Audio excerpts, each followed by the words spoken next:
আমরা একটা স্বাধীন দেশে আরেকবার নতুন করে রমজান, পবিত্র রমজান পালন করব এবং সেক্ষেত্রে আমাদের দায়িত্ব অনেক বেশি।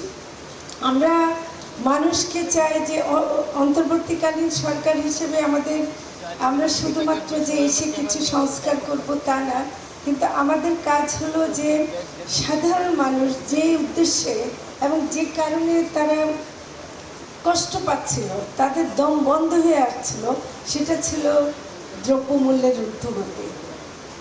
মানে মানুষের খাদ্য কেনারও টাকা ছিল না, এখনও পর্যন্ত দ্রব্যমূল্য পুরোপুরি নিয়ন্ত্রণে আসতে পারেনি। তো সেক্ষেত্রে আমরা চেষ্টা করছি যে রমজান মাসকে কেন্দ্র করে হলো আমরা যদি একটু শুরু করতে পারি।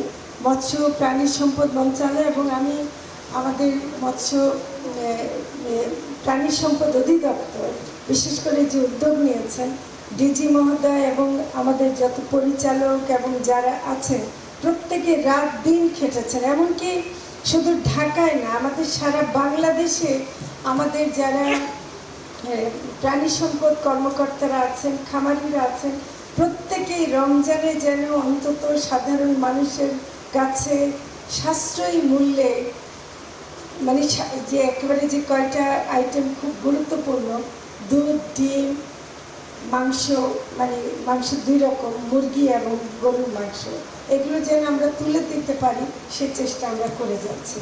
তো কাজেই পুষ্টির চাহিদা মেটানো, আপনারা আগেই বলেছেন যে পুষ্টির চাহিদা মেটাতেই হবে, কারণ রমজান মাসে এটার চাহিদা আরও বেড়ে যায়। হয়তো অনেক সময় দেখা যায় যে সবজি অত খায় না মানুষ, কিন্তু রমজান মাসে সবজি খাওয়ার সময়টা মানে যেহেতু দুপুরে খাবারটা হয় না, তো সেজন্য এই মাছ, মাংস, দুধ, ডিম এইসবের উপর নির্ভর করতে হয়। তো সেটার সরবরাহ যেন আমরা দিতে পারি এবং সেটা যেন সাশ্রয়ী মূল্যে হয় সেটা দিতে হবে। আমরা এই কার্যক্রমের অধীনে ড্রেসড ব্রয়লার মাংস মানে মুরগির মাংস প্রতি কেজি 250 টাকা, দুধ পাস্তুরিত প্রতি লিটার 80 টাকা, ডিম প্রতি ডজন 114 টাকা এবং গরুর মাংস প্রতি কেজি 650 টাকা মূল্যে বিক্রয় করা হবে।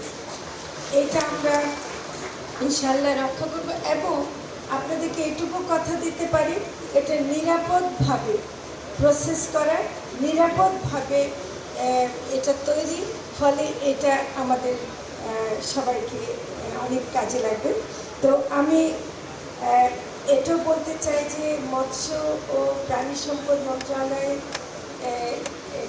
আমরা আরেকটা প্রতিশ্রুতি দিয়েছি যে জুলাই গণঅভ্যুত্থানের যারা আহত এবং শহীদ পরিবার আছেন তাদের পুনর্বাসনের কথা উঠছে।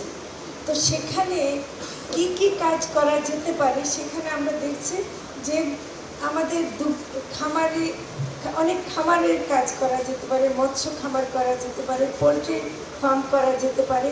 তো ফলে আমাদের মন্ত্রণালয়ের পক্ষ থেকে যে যে ধরনের সহায়তা দিতে হয় আমরা সেটা দেব।